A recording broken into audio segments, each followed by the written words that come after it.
नमस्कार दोस्तों, स्वागत है आपका स्टडी फॉर सिविल सर्विसेज में। वीडियो को पूरा देखिए। कोई भी आपका फीडबैक है, कोई सजेशन है, तुरंत वीडियो में कमेंट करके जरूर बताइए। अच्छा लगे तो वीडियो लाइक जरूर कर लीजिए और ऐसे वीडियो लगातार फ्री में पाने के लिए चैनल को तुरंत सब्सक्राइब कर लीजिए और बेल आइकन को जरूर टैप कर लीजिए ताकि आगे भी सारे वीडियो आपको मिलते रहे। यूट्यूब में फॉलो करते हैं तो प्लीज ये वाला फ्री टेलीग्राम चैनल जरूर ज्वाइन कर लीजिएगा। सारे नोटिफिकेशन, सारे अपडेट यहीं पे आते हैं, ध्यान रखिएगा। स्टडी फॉर सिविल सर्विसेज का कोई भी पेड ग्रुप अगर आपको ज्वाइन करना है तो सिर्फ 856480560660897523864455 यही नंबर है हमारे, सिर्फ जहां पे कॉल या व्हाट्सएप कर सकते हैं।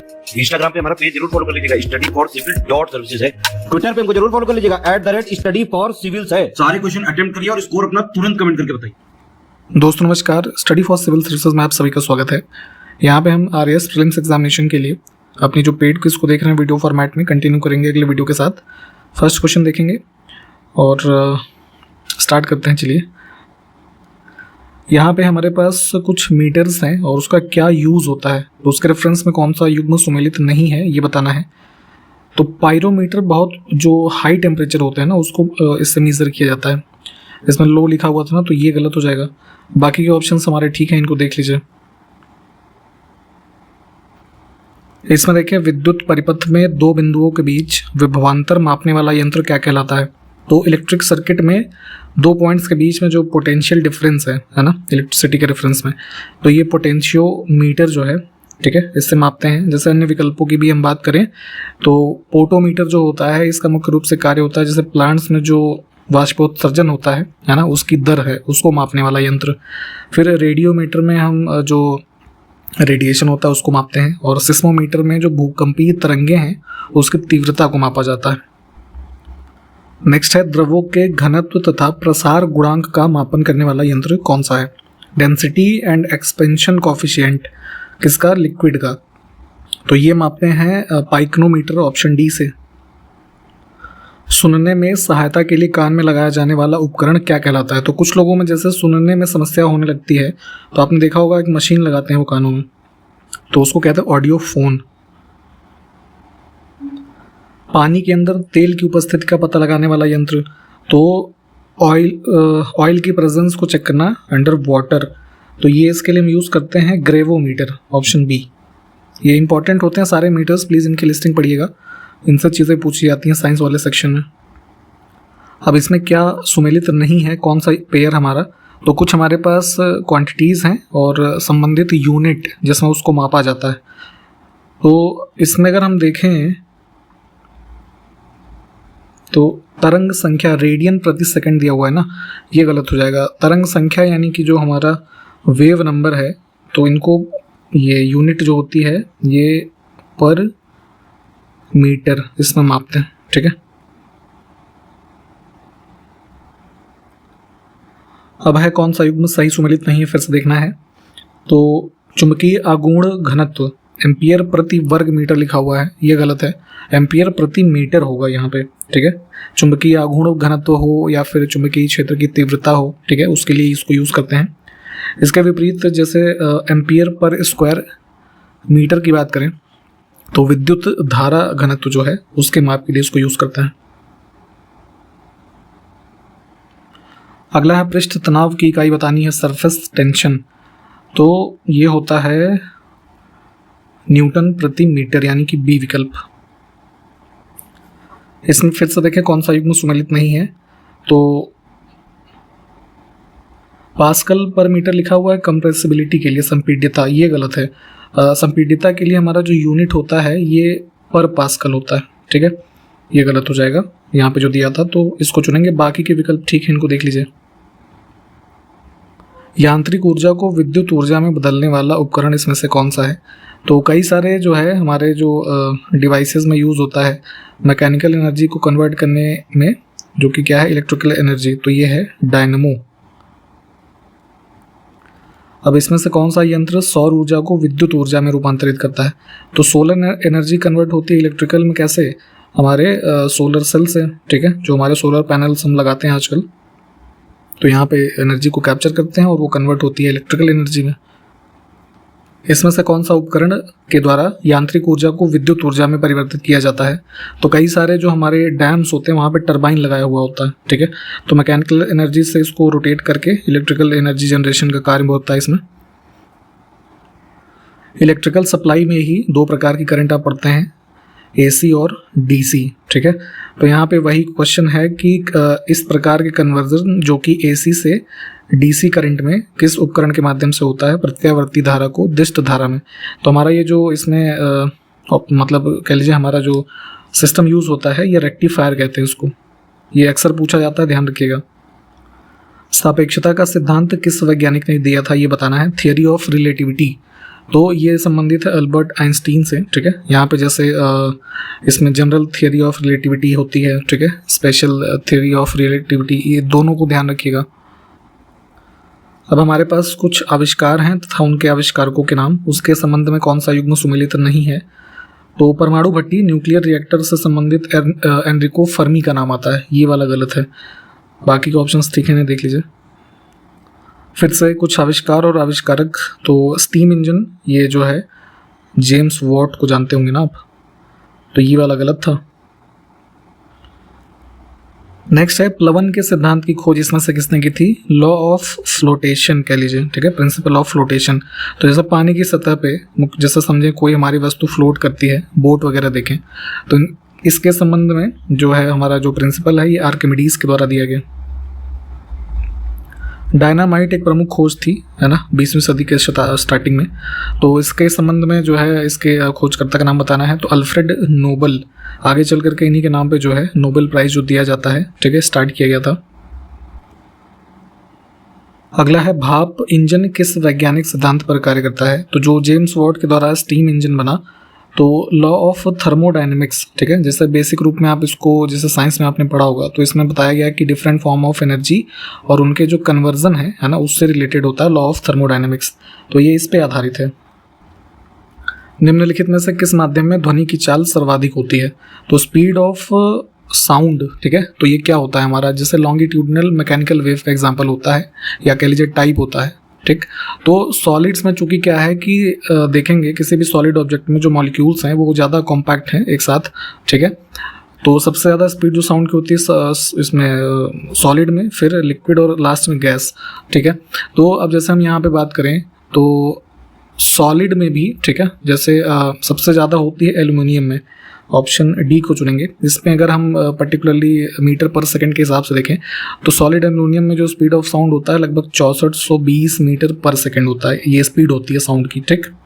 अब जैसे आयरन यहाँ पे लिखा हुआ है, तो आयरन की लगभग 5950 मीटर पर सेकंड होती है, ठीक है। तो हालांकि इतना डिटेल में नहीं जानिएगा, ये दो कम से कम जाने, ये दो के बारे में जैसे पूछ लिया जाता है। निकल भी कई बार पूछ लेते हैं, तो निकल में करीब 6040 होता है मीटर पर सेकेंड्स, ठीक है। तो इस हिसाब से याद रखना है। न्यूटन के प्रथम नियम को अन्य किस नाम से जानते हैं। तो 3 लॉज आप मुख्य रूप से पढ़ते हैं। तो जो फर्स्ट है उसको लॉ ऑफ इनर्शिया बोलते हैं, ठीक है। जो बॉडी अगर रेस्ट में है तो रेस्ट में है, अगर मोशन में है तो वो मोशन में रहेगी। निम्नलिखित में से कौन सा स्थितिज ऊर्जा का उदाहरण नहीं है, पोटेंशियल एनर्जी।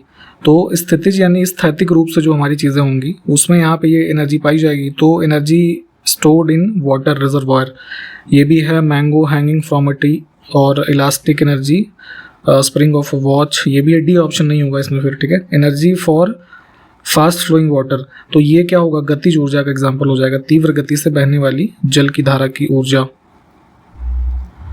पृथ्वी के वायुमंडल में किस कारण से तारे टिमटिमाते हुए प्रतीत होते हैं। तो रात में आपने तारों को देखा होगा तो ट्विंकलिंग करते हुए, है ना, ऐसे दिखेंगे आपको। तो ये चूंकि एटमॉस्फेरिक हमारी कई सारी लाइट के भी फिनोमिना होते हैं, तो एटमॉस्फेरिक रिफ्रैक्शन ऑफ लाइट, इसके वजह से तारे हमें टिमटिमाते मिलेंगे। हम इसमें सी विकल्प को चुनेंगे यहाँ से।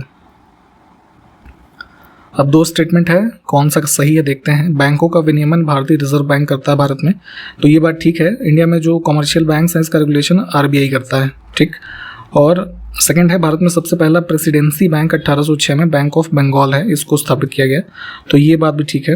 देखिए बैंकिंग की अगर हिस्ट्री की बात करें इंडिया में, तो सबसे पहले शुरुआत होती है 1770 में, बैंक ऑफ हिंदुस्तान सबसे पहले इस्टेब्लिश किया गया, ठीक है। उसके बाद करीब 1786 में जनरल बैंक ऑफ इंडिया एक था, उसको स्टैब्लिश किया गया।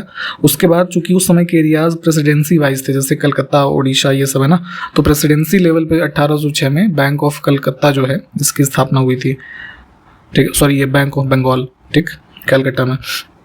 तो इस तरीके से पूरी हिस्ट्री रही, तो इसको ध्यान रखेंगे। यहाँ पे दोनों चीज़ें या दोनों कथन हमारे ठीक हैं।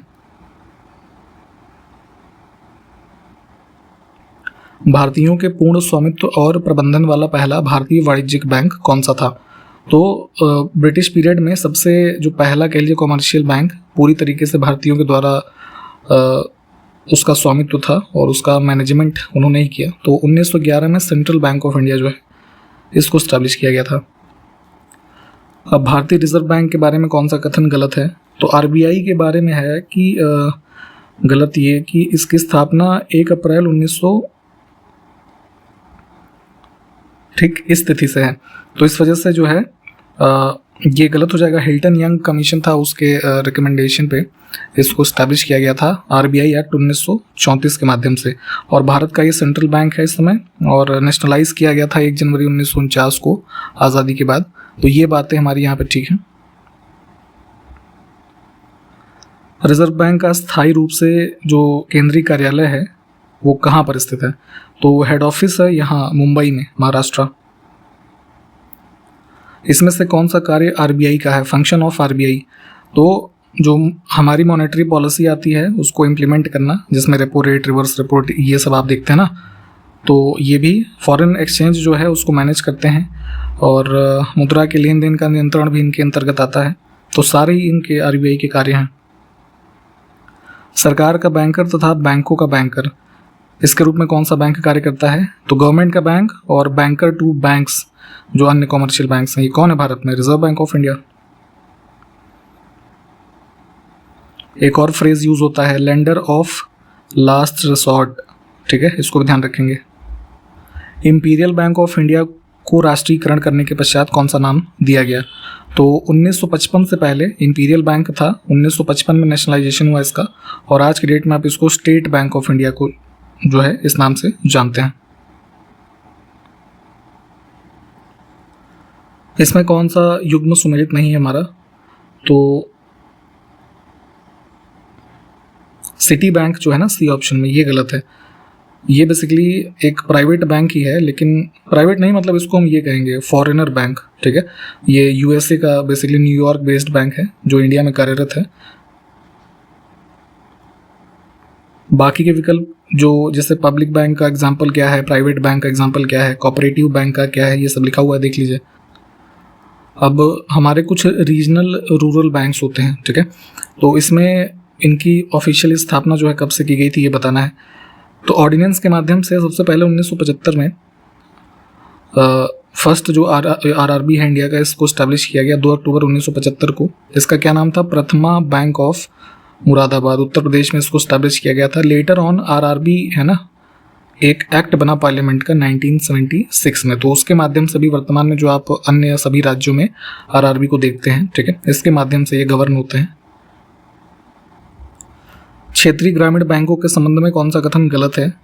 देख लेते हैं, 2 स्टेटमेंट है। इनका उद्देश्य बैंकिंग सेवा को ग्रामीण जनता के घरों तक पहुंचाने का था, तो ये बात तो ठीक है, एकदम से हर घर तक जो है बैंकिंग की सेवाएं पहुंच सके, इस उद्देश्य के साथ इसको स्थापित किया गया। इन बैंकों में 60% पूंजी केंद्र सरकार की होती, ये वाला गलत है। गलत क्यों है बताते हैं। जैसे मान लीजिए जो शेयर होल्डिंग है किसी एक आरआरबी बैंक की 100 यूनिट, तो उसमें 50% भागीदारी होती है केंद्र सरकार की, 35% वो जो स्पॉन्सर बैंक है, ठीक है, इस आरआरबी का, उसकी होगी, और 15% जिस राज्य में वो बैंक है उस संबंधित स्टेट का होता है, ठीक है। तो ये स्ट्रक्चर होता है, तो इस वजह से जो है दूसरा स्टेटमेंट गलत था। 50% होती है केंद्र सरकार की।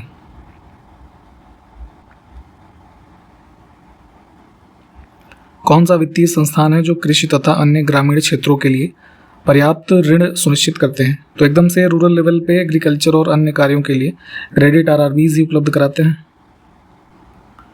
किस समिति की सिफारिशों को मानते हुए सरकार ने 1987 में नए क्षेत्रीय ग्रामीण बैंकों की स्थापना बंद कर दी थी? तो देखिए आरआरबीज की स्टैब्लिशमेंट के संबंध में जो पहले रिकमेंडेशन दिया गया वो नरसिम्हन वर्किंग ग्रुप या नरसिम्हन कमेटी कह लीजिए 1975 का, उनके द्वारा इसको स्टार्ट किया गया था। और 87 में है ना, ये केलकर कमेटी जो है, इनकी रिकमेंडेशन पे इसको बंद किया गया था। तो आप जरा हमको ये बताइए, क्या वर्तमान में बैंक्स आरआरबी नए एस्टैब्लिश होते हैं कि नहीं होते हैं? इसको जरा कमेंट कीजिए। इसमें देखें कौन सा कथन गलत है। तो प्राइवेट बैंक है एक आईसीआईसीआई, ठीक है, इसकी स्थापना 5 जनवरी 1994 को हुई, ये बात तो ठीक है। इसका मुख्यालय पुणे मुंबई में है। तो ये स्टेटमेंट ही गलत है, ठीक है। देखिए बात क्या है, इसका जो हेडक्वार्टर है, ठीक है, तो ये यहाँ मुंबई में भी है और जो कह लीजिए रजिस्टर्ड ऑफिस है वो वडोदरा में है, ठीक है। तो ये दो चीज़ें अलग अलग हैं, तो इस हिसाब से याद रखेंगे इसको, दूसरा स्टेटमेंट अलग है।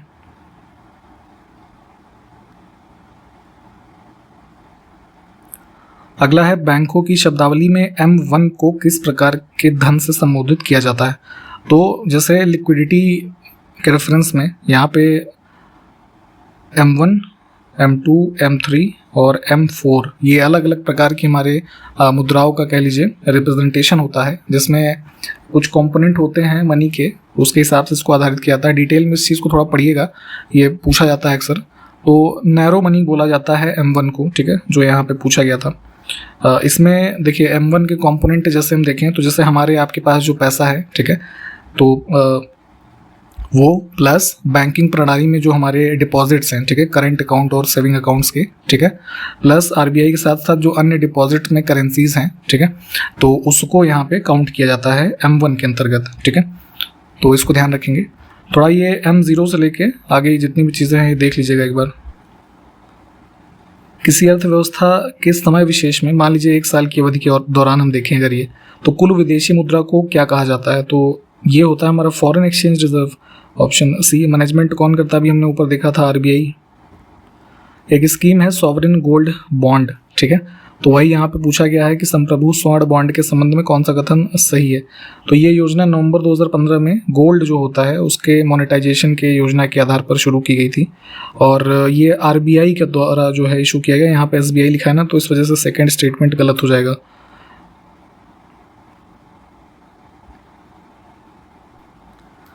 अब है निम्नलिखित में से कौन सी विधि सकल घरेलू उत्पाद की गणना करने की नहीं है, तो not a method of calculation of GDP. ये ग्रॉस डोमेस्टिक प्रोडक्ट जो आप किसी एक पर्टिकुलर फाइनेंशियल ईयर में कैलकुलेट करते हैं किसी देश का, किसी इकोनॉमी का, तो प्रोडक्शन मेथड, इनकम, एक्सपेंडिचर, ये 3 मेथड तुम्हारे होते हैं। इसमें डिमिनिशिंग कॉस्ट मेथड ऐसा नहीं होता कुछ। ऑप्शन डी जो है इसको चुनेंगे। मार्केट कैपिटलाइजेशन की दृष्टि से भारत का सबसे बड़ा प्राइवेट बैंक, ठीक है, तो सबसे ज़्यादा वैल्यू के हिसाब से देखेंगे मार्केट कैपिटलाइजेशन में, तो सबसे ज़्यादा टॉप पे है HDFC, सेकंड पे ICICI है, फिर अभी जैसे चल रहा है कोटक महिंद्रा थर्ड पे, है ना। तो इस हिसाब से याद रखेंगे तो HDFC जो है फर्स्ट ऑप्शन करेक्ट हो जाएगा। एडम स्मिथ की कौन सी पुस्तक में लोक वित्त के विभिन्न अंगों का विश्लेषण किया गया है, तो पब्लिक फाइनेंस के कई सारे टाइप्स के बारे में और इकोनॉमी से संबंधित कई सारे तथ्यों के साथ ये पुस्तक जो है सबसे पहले प्रकाशित हुई 1776 में, ठीक है। एडम स्मिथ इसके लेखक हैं, बहुत ही फेमस बुक है, अक्सर पूछी जाती रहती है, तो ध्यान रखेंगे। किस संशोधन के द्वारा भारतीय अप्रत्यक्ष कर प्रणाली को सरल, मितव्ययी, कुशल व व्यावहारिक बनाने हेतु जीएसटी का प्रावधान किया। तो कई सारे पुराने टैक्सेस जो इनडायरेक्ट थे उनको सबस्यूम करके जीएसटी बनाया गया था भारत में, goods and services tax. 101st amendment हुआ था हमारा 2016 का, ठीक है, उसके माध्यम से। और बिल नंबर भी कई बार पूछ लेते हैं, तो ये 122वां बिल था, ठीक। तो ऑप्शन बी जो है जीएसटी इसके माध्यम से स्टार्ट किया गया। भारतीय संघीय ढांचे के दृष्टिगत जीएसटी का घटक इसमें से क्या है, तो कंपोनेंट जीएसटी में क्या होता है, सेंट्रल जीएसटी भी लगता है, स्टेट जीएसटी, है ना। अगर मान लीजिए यूनियन टेरिटरी की बात है तो IGST होता है उसमें, ठीक है। तो इसमें दोनों ही करेक्ट हो जाएंगे। वस्तु एवं सेवा कर परिषद के संबंध में कौन सा कथन सही है, तो जो 101st अमेंडमेंट हमारा हुआ उसके माध्यम से कॉन्स्टिट्यूशन में एक आर्टिकल जोड़ा गया 279A, ठीक है, जिसके माध्यम से जीएसटी काउंसिल की स्थापना का प्रावधान किया गया भारत के राष्ट्रपति के द्वारा। तो इसी अनुच्छेद की शक्तियों को इस्तेमाल करते हुए तत्कालीन राष्ट्रपति जो प्रणब मुखर्जी जी थे, उन्होंने अपने आदेश के द्वारा जीएसटी काउंसिल की स्थापना की। और जीएसटी काउंसिल मुख्य रूप से क्या कार्य करता है, जो रेट ऑफ टैक्सेस होंगे संबंधित कमोडिटी से, है ना, कुछ परिवर्तन करने होंगे टैक्सेस वगैरह में, उन सब के संबंध में कार्य करती है काउंसिल। और इसका सचिवालय जो है दिल्ली में है, ठीक है। और इसका सेक्रेटरी जो होते हैं, जो फाइनेंस मिनिस्ट्री में रेवेन्यू सेक्रेटरी होते हैं वो होते हैं। और जो जीएसटी काउंसिल की मीटिंग्स होती हैं उसमें जो चेयरमैनशिप होती है वो उस समय के फाइनेंस मिनिस्टर करते हैं। तो इन सारी बातों को ध्यान रखेंगे, दोनों कथन हमारे ठीक हैं।